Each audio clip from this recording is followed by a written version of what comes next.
Hello, and welcome to the Infinite Love Podcast, a place where we talk about love and its power to transform and heal. We talk about all things related to growth, positivity, and kindness. And I am your host, Carine Camara. Hello, and welcome to episode 54, Falling in Love with Your Narrative. Shari is the founder of the Narrative Method, a nonprofit dedicated to connecting individuals to and through their stories. She holds both a MS in Narrative Medicine from Columbia and an MA in Clinical Psychology from Antioch University, Los Angeles. She is a licensed marriage and family therapist. She created the Narrative Method because she wanted to bring people from all backgrounds together to explore who they really are, separate from the things that they've been told and had internalized about themselves. She wanted them to have the opportunity to connect through their stories so they could recognize themselves in each other and discover similarities over differences and new perspectives over fear of the unknown. In today's episode, we talk about the power of sharing your narrative, the vulnerability, and the connection it generates with people. Let's get into today's episode. Hello, and welcome to the Infinite Love Podcast. I am so excited to have our guest, Shari. Did I pronounce it right? Yep. Hi, welcome. Hey, how you doing, Carine? I'm doing cool. I'm good. I feel very blessed. And I'm so excited to have you on the show because you're a new energy, new wisdom. So it's always so excited to speak to different people about their work and their role in the world. And I always start out the podcast talking about a love lesson. And the love lesson is essentially something in your life that became an aha moment. It became a catalyst of transformation, and it became a place where you decided to totally shift what you were doing in your life and use that experience to now be of service to others. And I'd love to hear what your love lesson is. Wow. Okay. Well, first of all, so many things come to mind, including when I was a child. But what just hit me was years ago, I was writing late night television shows, and it was so fun. And, we have this fast banter and people feel smart and connected. It's really BS. It's really nothing. We're not talking about anything. And I just had a wah, wah, wah, wah. This doesn't matter. So at that point, I became a therapist. And it was something because of so many drivers in my life that I sort of always had hoped to do anyway. So I would say it was that realizing that the work, although it was really fun, didn't matter. So tick, tick, tick, time's a ticking. We got to do important things. I love that. It's important. I think it's also important to feel that drive within yourself that you want to make a difference in the world and you want to do something that matters and that matters for you. And so Yeah, it's important to find what you love in the world and what your purpose is. absolutely. So you became a therapist, but you're not like Right. an ordinary therapist. I'm not an abnormal therapist. What happened was I've always loved working with groups. And I discovered this when I was a teenager. I came from a troubled family and I got to go to individual and group therapy when I was in high school. And it was like, oh my God, the lights just went on. And there was suddenly language for what I was experiencing. And what I realized then, which carried over through my work, both as a performer, as a therapist, and what we do now in the narrative method, is that when you're with one person and you've got a wonderful connection and you share something and they appreciate it, that's an amazing feeling. But when you're with a group, especially if you don't know them and maybe they're different from you and they understand and they get it, that's a whole other level. That's a level on which you realize, wait a minute, if these people who aren't really necessarily that much like me have the same experience or can completely relate, then there's something universal here. And it's that sense that what I feel, what I go through is felt by others. I am not alone. I belong to the human race. And given, first of all, the way it's been in this entire century with the internet having turned this into hanging out with our friends, it's so important to have eye contact, to have true sharing of feelings and listening to others with real attention. And those two simple things go such a long way to keeping us from feeling crazy, much less disconnected. Yeah. Yeah. It's so important to have that physical eye to eye contact. I think COVID has really made people see the importance of socialization and being around people and what Oh, that yeah, means, and touch and hugs and all of that, how much love absolutely. we share in the physical space.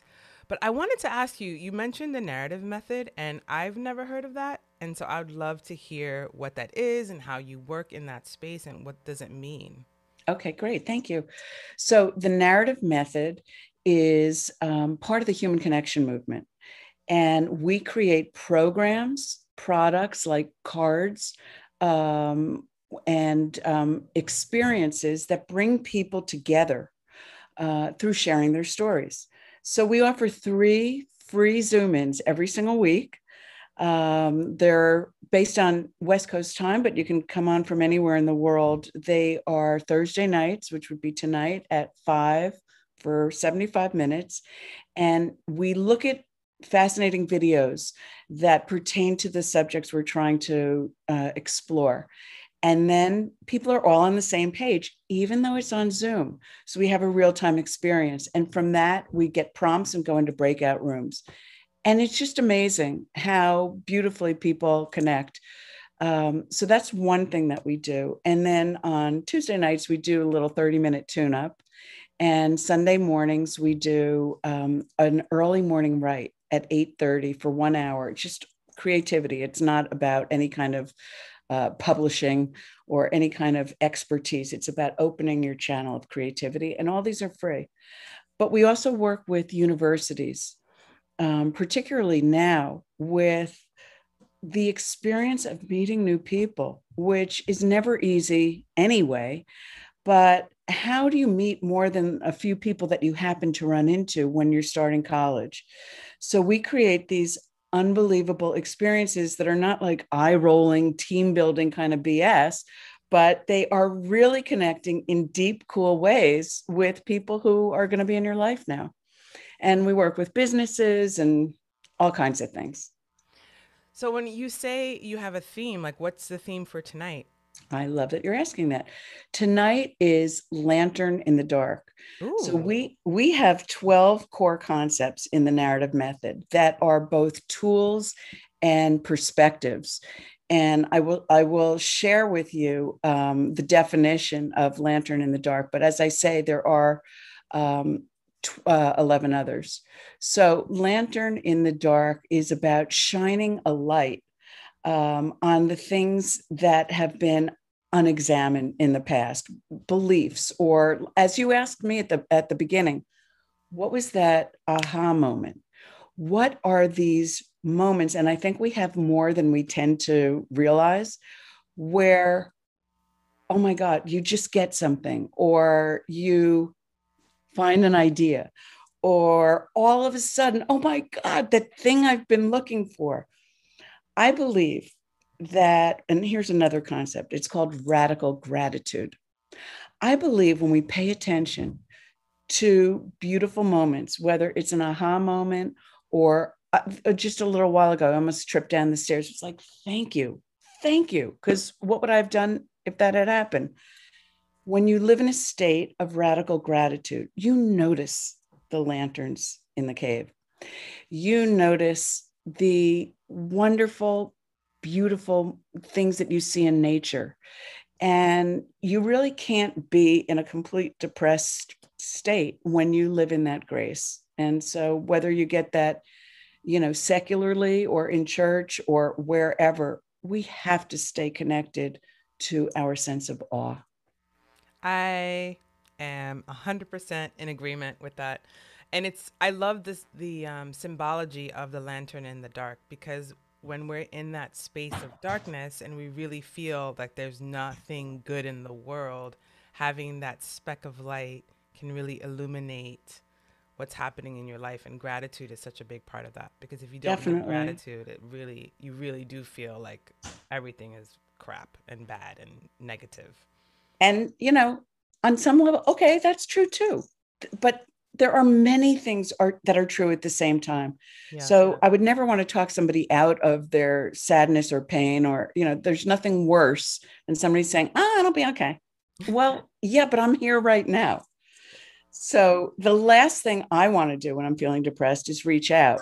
But when you reach out, it's like somebody nods their head and they get it, and you're better. Maybe not all better, but you're not alone with that. Right.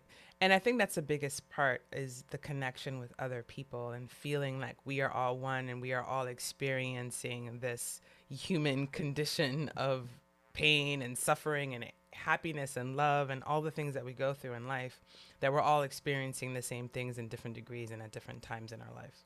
I say that exact thing to different degrees at different times, because one of the reasons our empathy can join us with pretty much anyone is not because we understand their life or what they're talking about, but it's because we have the same set of emotions.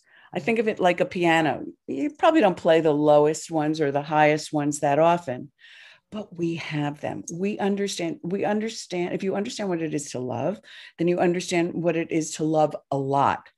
If you understand what it is to be out of your mind, well, then you know what it is to sort of lose your mind.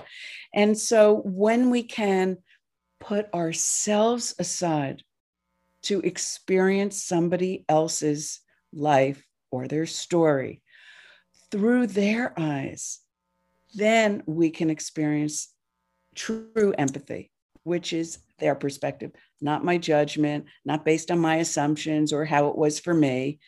There's nothing worse than somebody tells you something specific and you say, oh yeah, me too. It's like, no, me. No, me. I love that. It's true. And so the narrative method is essentially people talking about their story of that theme. So for instance, I would share an instant or an experience where I had a lantern in the dark moment, and people would listen, and then they would share theirs. And so that's kind of, so you're pretty much listening to people's stories. I'm inviting everybody to come tonight at 5:00 Western. If you sign up at thenarrativemethod.org, it's free. So with the theme, each night is more specific. So here's the theme. We talk about the theme a little bit. We watch a video that evokes those thoughts and feelings. And the one tonight is outrageous. I really hope you come. But so based on that, then we have a prompt. So we're getting not just, generalizations, but really deep. And the point isn't to come up with the most important story that you can think of. The point is just to notice, like, wow, that's interesting that I thought of that. So that everything we do offers us an opportunity to go deeper with ourselves. There's never anything that anyone is asked to specifically share. It's way more important to take care of yourself than to open yourself up when you're not ready. And I really have a problem with programs that force people to do things in somebody else's time frame. There are too few messages out there that say, don't open up, don't give it up, think about it, think if you feel safe, and then sure, go for it. So it's really important for us to honor our individuality and to not judge the things we struggle with, because everybody struggles with stuff. And if I feel shy about something, I'm going to honor that until I'm ready. You know what? It makes me think of something like I learned when I was in LA. I was talking to a therapist about active listening. Yeah, And exactly. really just listening to what's going on in someone else's life, and then being interested in that, because I feel like what you're talking about is really people just listening and reflecting on how that story or their personal story is related to them and how they can empathize and have that emotional connection, because they're like, oh yeah, It's I've been through exactly that that. and I've been through that, where it's not necessarily about sharing me. It's about listening and really Exactly. understanding what's happening in other people's lives. Exactly. I mean, it's what you're doing with me. You can't fake it. You are interested. We are engaged. We're getting to know each other. And that feeling is always a surprise. I mean, talk about small miracles in the world. How huge is it to truly connect with someone? You know, it's just, it's a beautiful gift. And it is something that we take with us for the rest of the day. You know, True. wow, I had a connection with somebody Yeah. and I felt her, you know, That's that's a great feeling. it is a great feeling. And I know for me, I've always struggled with that. It took me a long time to be able to connect with people, mostly because I Really. felt like I had to drop Mm, my own insecurities and my own walls of protection to really allow myself to be vulnerable, to actually sit and connect with people. Even as an acupuncturist for years, it took me a long time to be like, oh, I'm actually paying attention to somebody else and really taking this person in. So I'd love to hear like what were ways that you did that for yourself to really mhm. start to the process of truly connecting with people. It's a great question. I'm still working on it because I think, you know, we always like things to be clear, to be one thing or the other, but that's not how the world is. The world is complex. And so if you can stay connected to your strengths and your insecurities, it's just easier than trying to act as if. So I also had a zillion insecurities when I was young, but I always also had confidence. And it takes some kind of um, it takes time to really understand how those two things live side by side. So there can be times when I feel intimidated by someone. It's just the main difference is that now I may be more aware of it and I can do a self soothing technique in real time. For example, if you touch your heart, you are feeling your heartbeat. Mm-hmm. And your hand is like your mother saying, "It's okay, honey." Yeah. But from the inside, you feel soothed. So you have the power in public, because people always go like this. It's just a way to center yourself rather than getting lost in whatever your imagination is about this other person's power or their meanness or the possibilities that can happen. When we stay connected to ourselves, we show people the best of ourselves. When we lose that connection and try and please them, not because we're weak or we're bad, but because we do get insecure at times.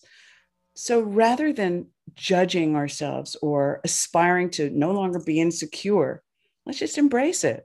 We're not always comfortable. Yeah, I love that. I mean, I think it's partly of that's part of self-love, right? Is accepting all Definitely. aspects of who you are and being okay with that and being Yeah. authentically yourself. If that means some days you're going to be X a certain type of way and another day you're feeling more sad, more happy, or whatever it is, having that full acceptance of like, okay, this is me today and I love me no matter what, and Exactly. presenting that as authentically as you can, which Exactly. takes practice. As you can. Like, I love me no matter what, but I kind of am unsettled with this or that right now. Hmm. All that can be true at the same time. Yeah. So, one of our other concepts is what we call the kaleidoscope. So, if you imagine putting any idea or feeling in a kaleidoscope and seeing it in a multitude of ways, all of which are true, but different. Right. And so I think if we understand that not only are there so many different parts inside of us, but we can't always live in perfect peace and harmony. We have an aha moment for a moment. We have those moments or those days of bliss for a moment. But then, you know, life goes on and we struggle again. Got to eat, got to pay the rent. Right. And we are multidimensional people, beings with so many facets of who we are. And I think it's never ending. Like learning about yourself is like a lifelong journey about the nuances of who you are as a person. So having that awareness, I feel like it's always so interesting to learn about yourself and learn how you can be a better human and grow and connect. It's a lifelong study. Yeah. Well, another time, I'd be so curious to learn about your process of getting comfortable, you know, in working with your chiropractic patients. I remember years ago sitting with somebody. I guess I had just recently gotten my license, and I'm hearing their story, and I'm thinking, "Whoa, you should go to a therapist." It's like, "Whoa, wait, no, I'm a therapist." Uh, we don't have answers. We No. have Yeah. camaraderie, compassion, love, empathy, ideas, Hmm. but it's not for us to fix others. What we focus on in the narrative method is what we call relational mindfulness. And relational mindfulness is an approach that values a relationship above the self. And so in relational mindfulness, just like in mindfulness, you're focused on yourself and your own breath and all of that. That's fantastic. But this is about we. Right. And this is more about, bringing together the outer world. It's not one or the other. But in relational mindfulness, we learn how to hear very, very closely. We learn how to observe body language and facial expressions. And we don't assume that because someone has said something or behaved in a certain way, that we therefore know that it means this or that. You always have to check in. And so part of relational mindfulness is that checking in, is that reflection that you mentioned earlier. You say certain words and I go like that. And yeah, okay, I like that. But I don't know specifically what you mean until you enlighten me. And so relational mindfulness is really about putting ourselves aside so that we can listen, actively listen, as you say, or closely listen to witness someone, not to interfere, not to fix them. People are not broken. We are so over pathologized in our culture that everyone, oh, he's got ADD. Oh, she's a this. Oh, no. There is a huge difference between traits and tendencies and traits under these circumstances than a personality disorder, which is far more rare. And because our culture puts us into these negative boxes, it's very easy to just think, okay, I'm a this and that's what I am. Mm-hmm. And if you're going to fly, you got to move beyond that stuff. I am amazed because I think that's like the work I do every day is I working bet. on that relational mindfulness with my clients. Um, and I'm an acupuncturist, not a chiropractor, just in case the Oh, I'm listeners. so sorry. Oh, it's okay because just in case the listeners were like, "What? I thought she was." um, for me, the biggest thing has been seeing the divinity in other people as Mm, the divinity in me. So for me, like mm, if I believe that God is everyone and I'm God, then we are all one. So there's no mm-hmm, difference between you or me. We're mm-hmm, all having the same experience, like we're one soul in different manifestations. mm-hmm. And since I've been able to move my mindset to that place of like we're in this together, it's been a lot easier to then have less judgment and less negativity around somebody else's experience because in a lot of ways I'm like that's my experience. It's Yeah. just manifesting in a different way. Like I Yeah. had a I love client. you. I love how you articulate that. That's just so nice. I like to think of it as starting in the middle of love. So, like, Oh. we don't need small talk. I can look outside and find out what the weather is. You know, why not just go for it? Because honestly, I believe most people are there to be loved and want to be recognized. And when you start out as though you're already friends, people respond to that. That is so sweet. I love that. I It's love true. you. Oh, thank you. I love you too. Thank you. Oh, That is like the sweetest thing I've heard all day. I love oh. that Well, it's because early, but it's I'll take well, it. all week. Um, I just feel like that's so true, and people are so desperate for friendships and love and connection. And I feel like most people are so appreciative when that Yeah, happens because yeah. it feels like it should be an everyday occurrence, but it's actually pretty rare. Like even now that we're walking around with a mask, I could see people just looking at people trying to get smiles because I now we all know. have to practice smiling with our eyes I because know. It's unbelievable. but it's amazing how people are you could see and feel people just wanting a connection with somebody Yeah. in the supermarket. They're just looking around like somebody send me some good vibes. And it's just interesting that even with the mask, even with all these mandates, humans still want to connect. People are so thirsty for love and so Oh, yeah. thirsty for kindness. And then when anyone gives anybody a little bit of kindness, they're like, oh, thank you. And so, yeah, it's a beautiful thing to have that motto that you have, which is to treat everyone like a friend immediately. And I think, using humor really helps. So I was just having breakfast and there were these really cute guys sitting next to me. My husband was walking the dog and they were drinking champagne. So I said, I think that's really rude, so we just started laughing. But whatever it is, people are right there if you hit them in a way that's real, if it's real for you. And again, like, don't do this if it doesn't feel comfortable, but just know that people are there for the waiting. People, it's not about having, I already have friends, I already have a family. It's about this moment. In this moment, here we are. This is the whole world. Let's connect. Yeah, it's true. And I think a lot of people are afraid of people. I think that's also that aspect of a lot of people feeling afraid to connect, afraid to like, what's that going to mean? What are they going to want from me? I know growing up in New York City, when I moved to California, people would say hi to me on the street and I would jump. I'll be like, what do they want? I What do know. they want? Have a nice day. What do you want? I'm like, what do you want from me?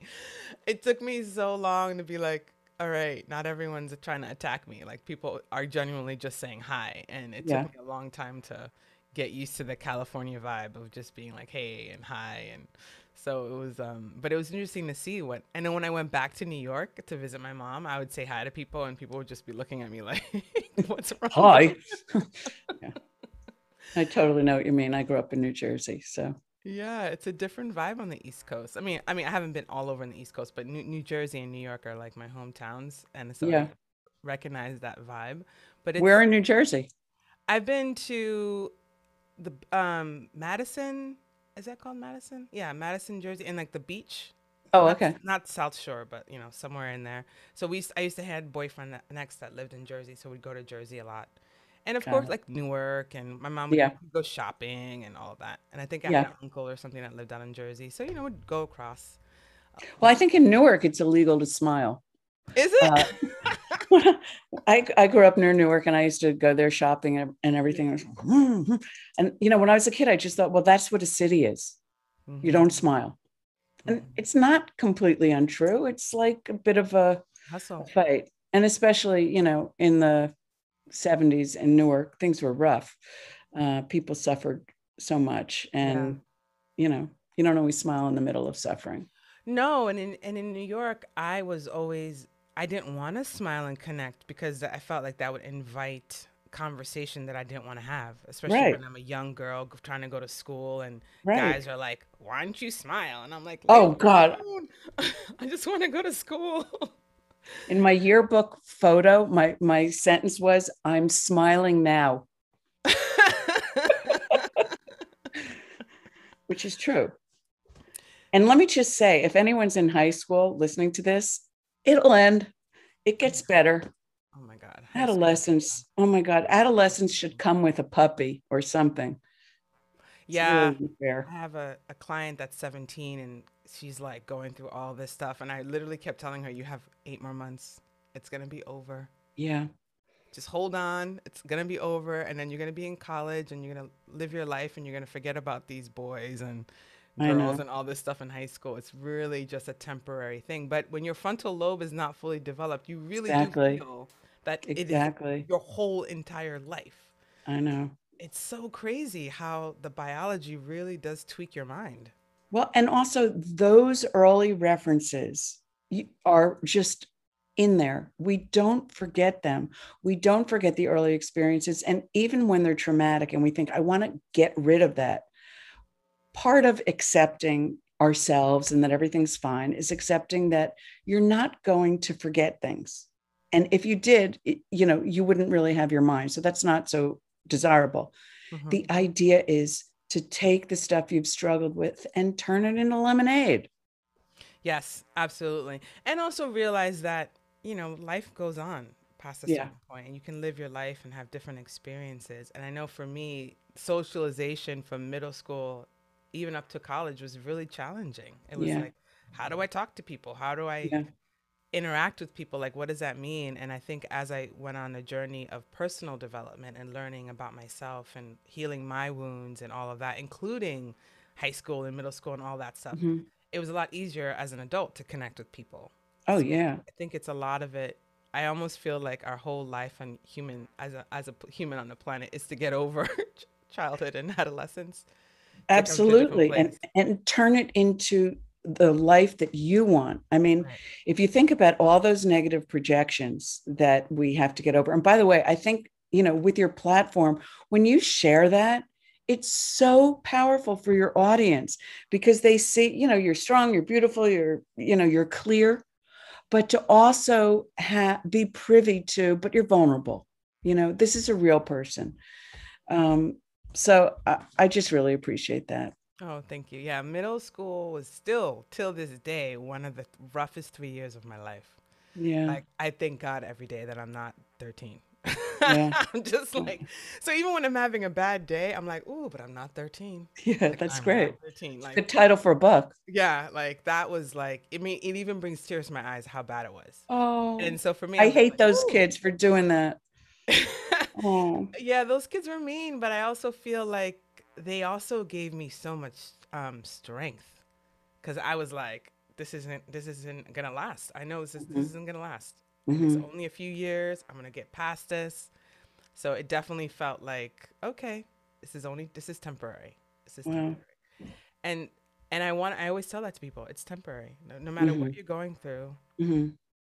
Even if it's good. even if it's good, the sun's gonna set. The moon's gonna rise. It's gonna be a new day tomorrow. So enjoy or even enjoy what you have. If it's positive and if it's negative, it's gonna pass. It's funny. It just made me think of something I had never thought of before, which is that we enjoy going to movies that are sad or, really emotionally challenging because we can sit back. It's not Yes. quite our life, and we can see the beauty. Right. Well, we're invited to do that when we're struggling as well, because there is beauty everywhere. And I just think when we temper it with the bigger truth that nothing is, none of these influencers are fully happy. No, but there's no there of perfection in life. It's always a struggle. Always. And when we all put that on the table, then it's so easy to be real. It's so easy to reveal the vulnerabilities that used to feel, make you tremble and try and hide them. Now you feel it's like it's a gift. Yeah, and it makes you feel like, okay, I'm not alone.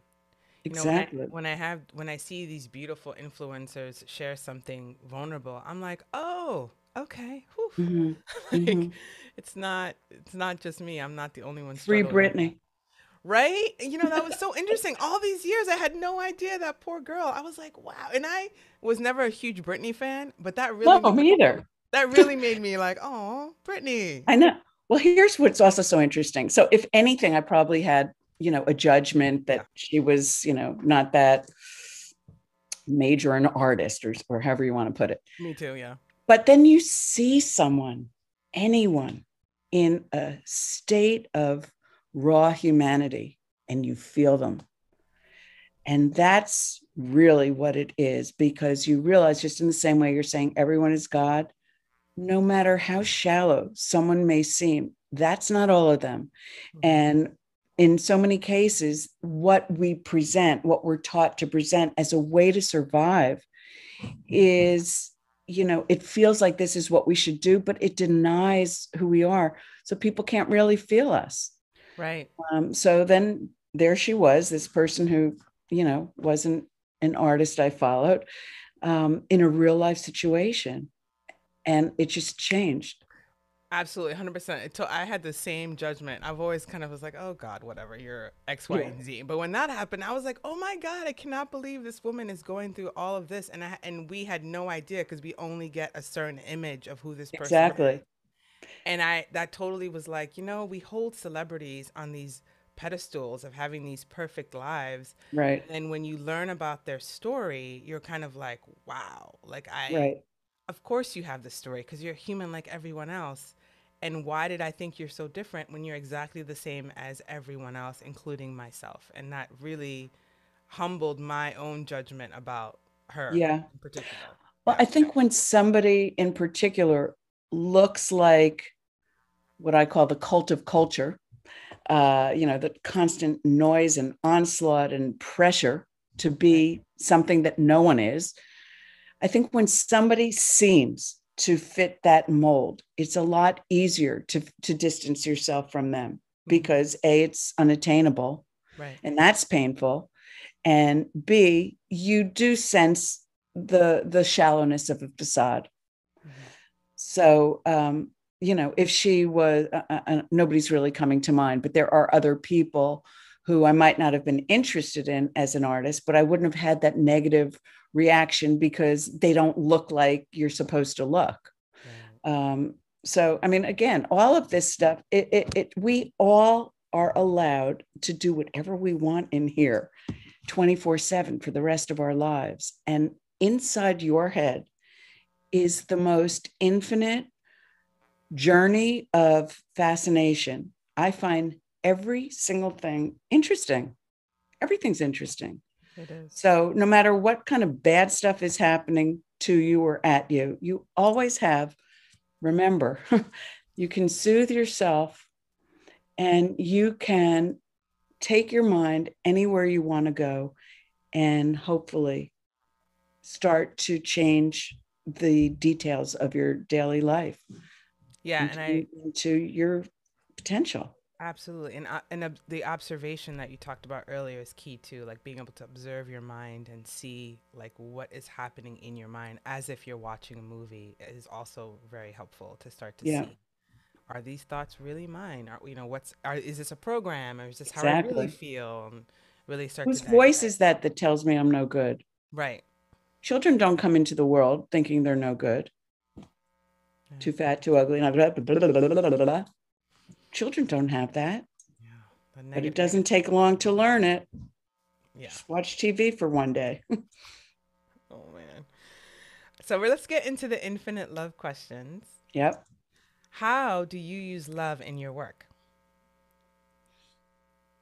First of all, it's so easy because I can't not love someone who's being themselves. When somebody is struggling to be themselves, I can't not want to make it safe. In all the work that I'm doing, whether it's psychotherapy or the narrative method, which is not therapy, it's therapeutic, but it's much more a social experience than any kind of psychology or fixing.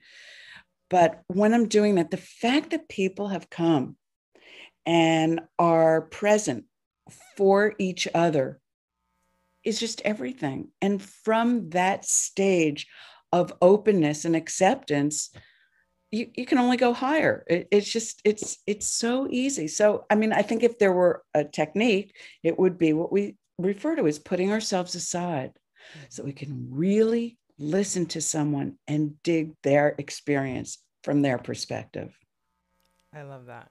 Yes. How is your work used to serve humanity?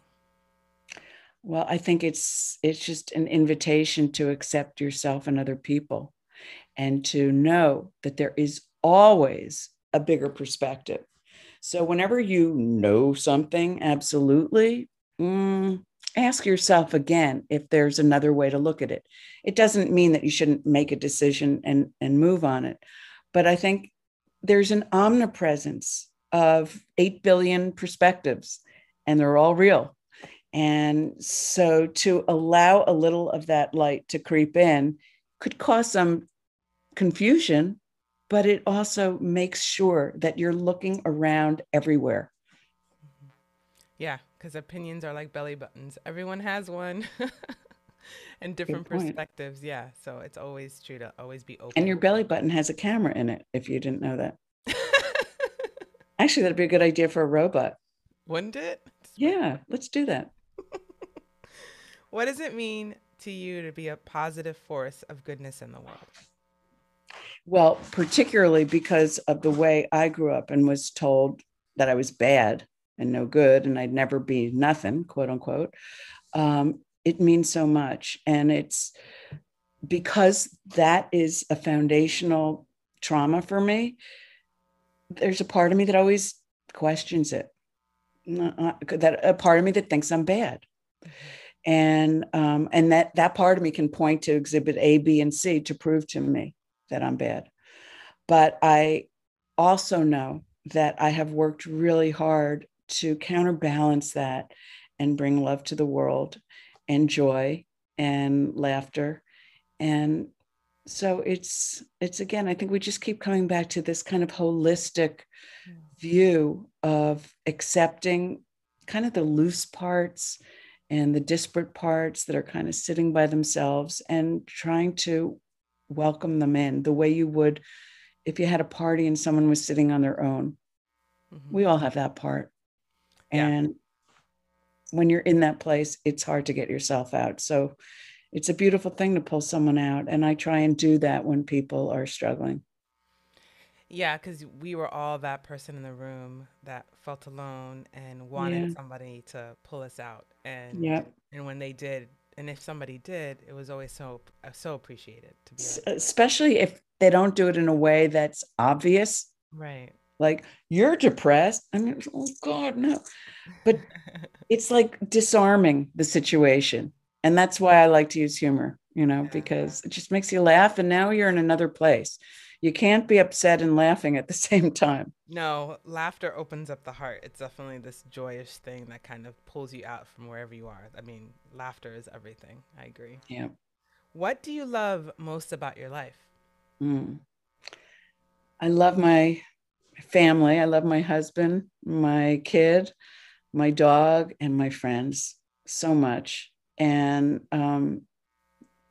you know, I love my work, and I couldn't live without it because I have to feel like I'm doing something meaningful. But to know that there are these people that I can call and we can connect and we can get through things together or share our joys, it makes my life worth living. Yeah. Having support is amazing and being able to provide support. Exactly. Yeah. How do you feel you receive love? Um, I think I receive love well. I'm not so good at compliments. I think that can be hard for people, but I always admire people that just go, like you say, you're the greatest person that ever walked the planet. They go, oh, thank you. Like they own it. Really? Uh, you look good. I do. No, I don't. I look terrible. Yeah. But I think when a compliment is genuine and you can't deny it, even though it may be hard to take in, I think it's important to try, because it's very easy for me to say to you, I'm really connecting to you. You're beautiful. You're alive. You're just, but it's not the same to receive that. It's one thing to receive it about an idea, but when somebody tells you that yourself is wonderful, um, it just, depending on the moment, it can be difficult or easy. Yeah, I agree. It's taken me a long time to receive compliments. Yeah. It took me a long time to be like, okay, I'll take that in. Yeah, exactly. Just that, like, just breathe. Yeah. I'll own it. I'm like, okay, I appreciate that. Yeah, for sure. When do you feel the most love? Mm. I think I feel the most love when I when we are all getting something so specific, that feeling that we're on the same page with an idea Yeah. or having observed something that just happened, or that, because it's such a connector. When you are in the throes of connection, whether you're making love or laughing or just really enjoying a conversation, there is nothing else. And so, to live in that state would be fantastic. Just, and all these ideas, all this potential connection is around us all the time. So it's there for the loving. It sounds very much like living a very open-hearted life, like being open-hearted and really connecting to people's heart. Because that's what I feel like when you say that. It's like being able to just be open and really take someone in and take in their energy and like really then give them love and appreciation where people can feel seen. Yeah, I think that's right. And I mean, you know about it. I'm That's what working you on. do. That's Well, what I that, I do. mean, Yeah. I'm a work in progress, but that's what I aspire to always do. Yes. Okay, there's a good example of not taking a compliment. Oh, working, right? True. Oh, I'm working on. No, just own it. Own it. Okay, fine. Thank you. I appreciate that. Me too. I'm going to give myself that compliment. You All are right. very good at that. Okay. All right. Thanks. Thank you. Thank you.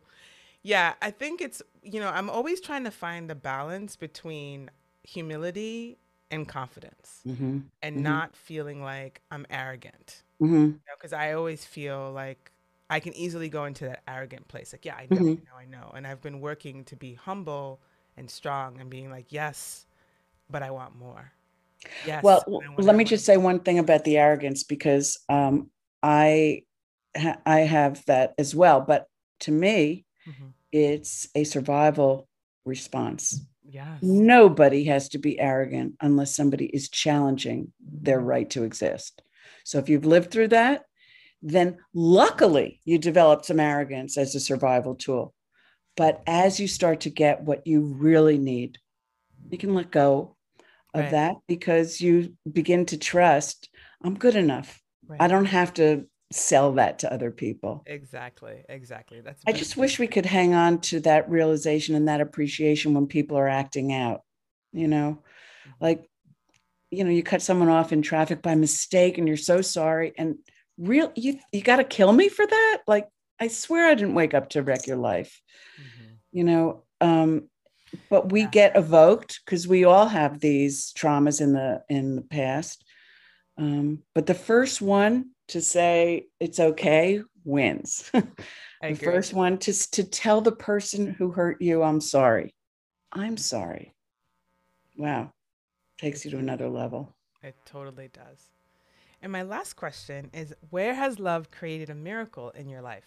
Wow. Well, I would say my husband again, because not just the miracle of having a child, but the miracle of somebody loving me despite the things that I've struggled with. And whether you just put them in the box of arrogance and defensive behaviors, that the more you're loved, the more you can let go of.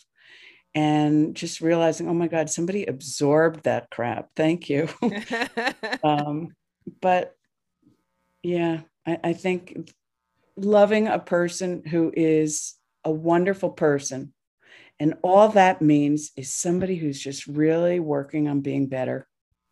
That's all we have to do. Yay. Incrementally. That. Yes. And I so appreciated this conversation. It was beautiful. Thank you so much. How can people connect with you and connect with the narrative method and tune in? You mentioned the little things. You mentioned a few things during the show, but sure. If you can repeat again. So just thank you for asking me. Well, first of all, if you go to thenarrativemethod.org, you can see all the 12 core concepts. You can sign up for events. And you can buy our cards. We have 2 different decks of cards, and these are designed so that anybody can run a group. You don't need a license to use your humanity. So get a deck of cards, get together some friends or family or online or live, and you could also use them as writing prompts. And when you are fed profound ideas to chew on, whether it's writing or conversation, it moves you into another level of understanding.